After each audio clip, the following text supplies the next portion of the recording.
সমাজে এমন কিছু কিছু মানুষ আছে, দেখবেন কবর উপরে পা দেয় না। কবর উপরে পা দিবে না, কারণ কবর উপরে পা দিলে পাপ হবে, অনেক বড় একটা পাপ হবে, অনেক গুনাহ হবে। কিন্তু এই কবরের মানুষটা জীবিত থাকতে পা দিয়ে পিষে মেরে ফেলছে একে, এতে কোনো গুনাহ হয় নাই, কিন্তু ওর কবরের উপরে পা দিলেই গুনাহ হবে। কি এরকম মানুষ নাই আপনার সমাজে? অনেক আছে। একটু ডান বামে তাকান, লক্ষ লক্ষ আছে আপনার সমাজে। এদের থেকেও সাবধানে থাকবেন। কিরে ভাই, তুমি ভয় পাও পাপ হবে কবর পা দিলে, কিন্তু মানুষকে পা দিয়ে পিষে মেরে ফেলো কেন?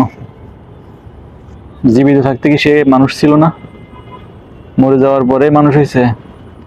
জীবিত থাকতে কি সে আল্লাহর বান্দা ছিল না? মরে যাওয়ার পরে কি সে আল্লাহর বান্দা হয়েছে? তার কবরে পা দিতে যে ভয় পাও এখন?